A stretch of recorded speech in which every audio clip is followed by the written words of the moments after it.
안녕하세요. 오브제TV 구독자 여러분, 이마거상에 대한 내용으로 찾아뵙게 된 오브제 성형외과 신종인 원장입니다. 이마거상 내용도 많이 알려져 있기도 합니다만 그 중에 세부적인 내용을 보면은 이마거상을 엔도타인으로 했다, 실로 했다, 스크류로 했다, 절개로 했다, 굉장히 여러 가지 내용들이 또 있어요. 그래서 이런 것들을 한번 정리를 해서 우리가 어떠한 차이점이 있는지를 한번 설명을 드리는 게 여러분들이 이해하시기가 쉽지 않을까 해서 오늘은 이 내용을 한번 얘기 드려 보려고 합니다.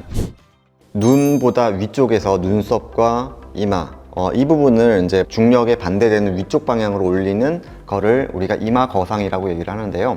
물론 위치를 그 중력 반대 방향으로 올려주는 것들도 있고, 안쪽에 이제 우리가 미간을 찡그린다거나 이마를 이렇게 찡그린다거나 하는 그런 주름들을 약화시켜주는 그런 목표로도 시행을 하고 있습니다. 보통 중년 이후에 늘어짐이 심할 때 눈이 너무 무겁다, 눈썹이 내려와서 눈이 이렇게 파묻힌 것처럼 가리고 있다, 이런 목적으로 거상을 시킬 목적도 있고, 실제 요즘에 이 연령대가 오히려 조금 넓어지고 있는데 20대, 30대 같은 경우에도 이제 원래 타고난 생김새상 눈썹과 눈 사이가 너무 좁아가지고 여기가 굉장히 답답해 보이시는 분들이 있어요.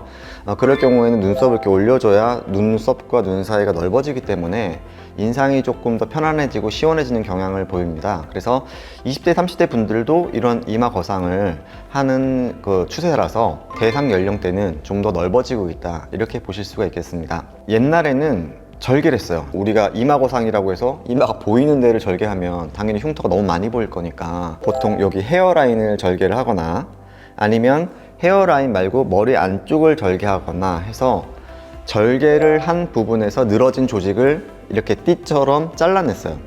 그럼 당연히 효과가 좋죠. 효과가 좋은데 생각보다 본인이 느끼는 좀 감각 이상이 좀 이제 뭔가 굉장히 좀 신경이 쓰이는 이렇게 찝찝한 이런 느낌들을 주거든요. 그렇기 때문에 그걸 잘라낼 때 신경층을 보존한 채로 여기를 잘라내려고 하려다 보니까 수술이 조금 더 복잡해지고, 아무리 조심해도 또 신경이 잔 가지가 다치는 경우들도 많고, 이렇게 절개 부분이 길기 때문에 흉터가 머리 안쪽에서 이제 그 안쪽에선 생각보다 좀 긴 흉터가 있으면서 시간이 오래 걸리죠.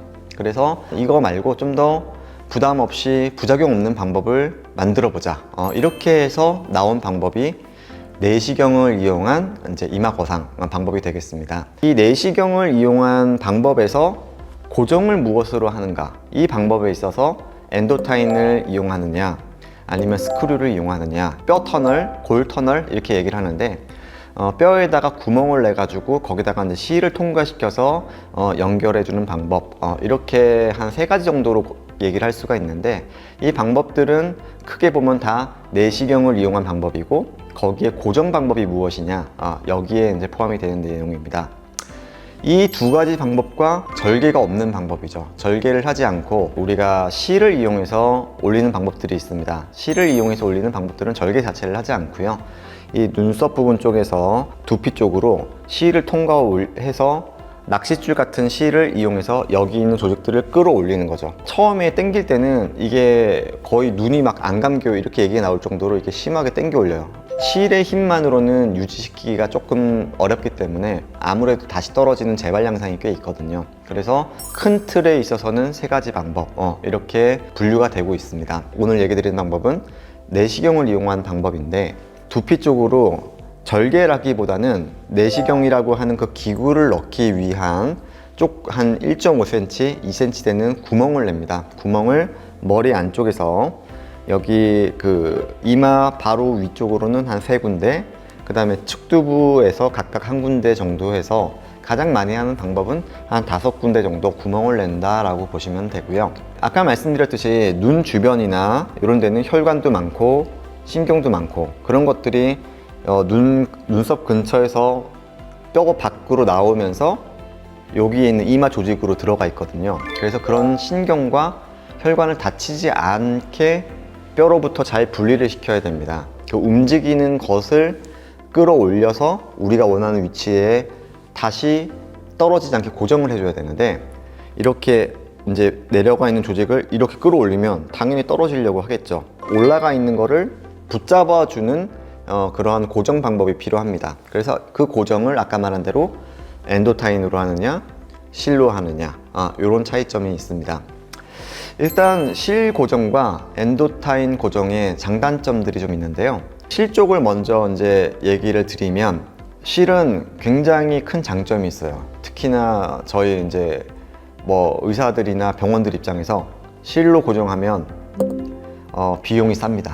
비용이 싸요. 근데 엔도타인은 비용이 비싸요. 그런데 이제 실을 이용할 때 아까 말한 대로 실을 뼈에다가 고정을 해줄 방법이 필요하거든요. 그래서 거기에다가 스크류라고 하는 거는 나사 같은 거죠. 뼈에다가 나사를 이렇게 박아서 거기에다가 실을 묶고 조직을 당겨 올린 거를 묶어서 이렇게 이제 고정을 해주는 방법. 그게 이제 스크류를 이용하는 거고, 스크류를 이용하지 않고 뼈가 이렇게 평평하게 있으면 뼈에다가 이렇게 터널을 뚫어 가지고 실을 이렇게 통과를 시킵니다. 그래서 그걸로 조직을 묶어주는 방법.